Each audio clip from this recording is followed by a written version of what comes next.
Hi guys, it's your girl from Relying on the World's Response. Today's episode 2, however I would like to recap on episode 1. I want to let my guest do so before we start episode 2, which is Haunted House, raised in a haunted house. Hello everyone, thanks for having me again. Last week in episode 1, I spoke about the paranormal activity at my parents' home, seeing a spirit at the top of the steps. I didn't actually say last week that the spirit wasn't scary. I was in shock, but the spirit herself was not threatening to me because she was positioned at the top of the steps. She was dressed elegantly, she had poise, she had her hand on her lap. She was well dressed, very noble looking. So it was me that was more shocked and terrified at seeing obviously a spirit for the first time. You're now a teenager, so what does life look like for you? So I'm at school with my friends, just a random day. We started talking about ghosts and spirits and death and coffins and, you know, the usual when you get together with your friends.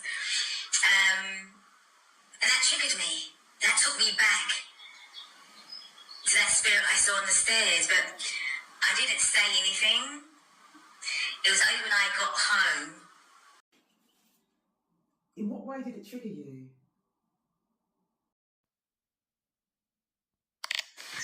So that evening, when both my parents were home, I asked them if there was a previous family in the house before we moved in. And my parents said no, we were the first ones to purchase this property. It was new when we moved in. You know, you came straight from the hospital back home here. Then I was asking, oh, maybe it's the land. Maybe the land's haunted. I just wanted answers. But they didn't know about the land, and I didn't dig any further.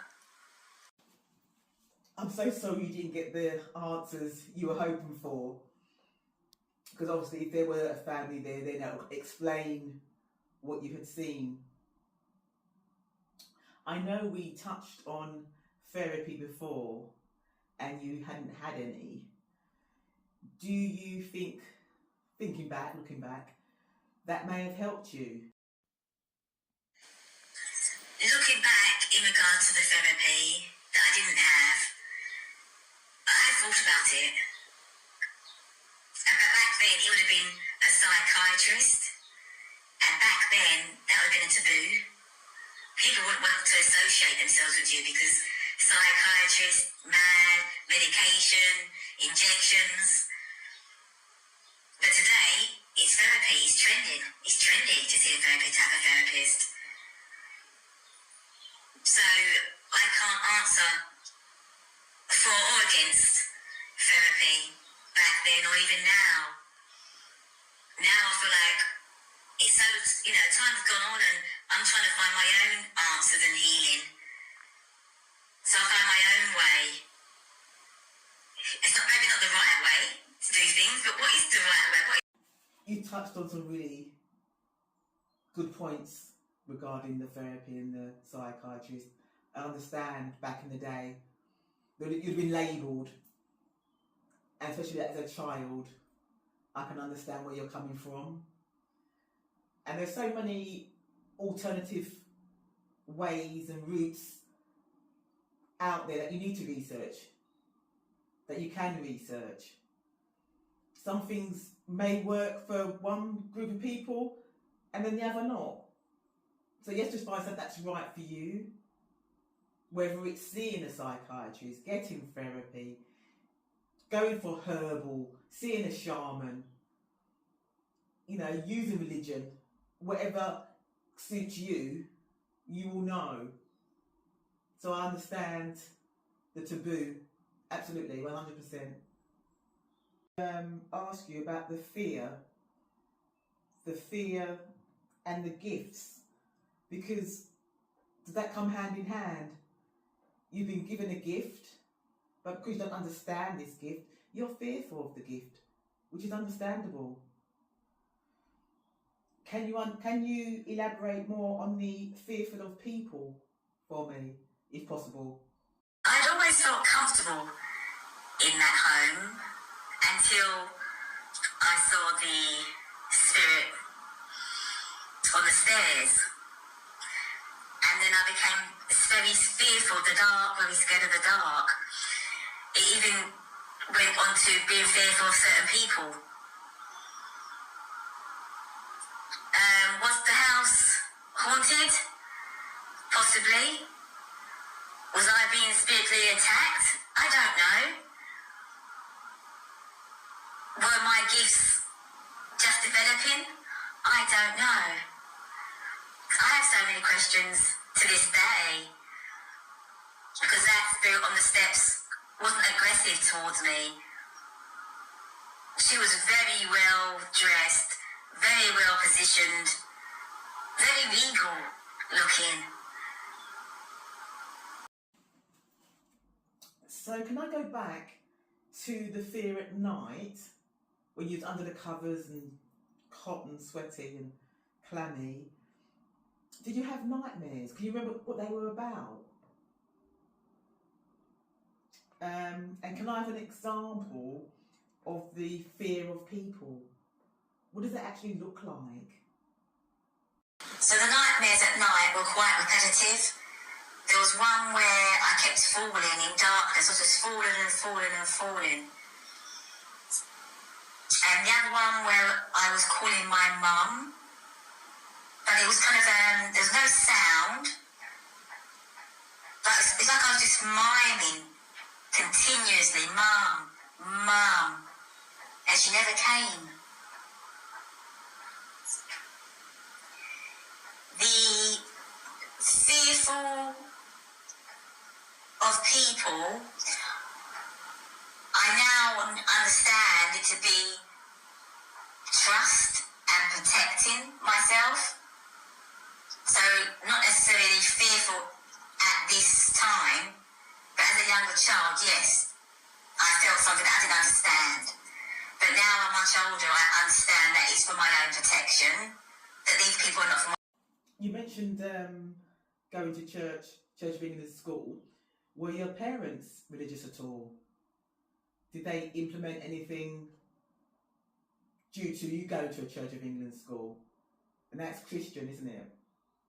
Were you christened? Were you confirmed? Yes, I am christened and confirmed, along with my other sisters.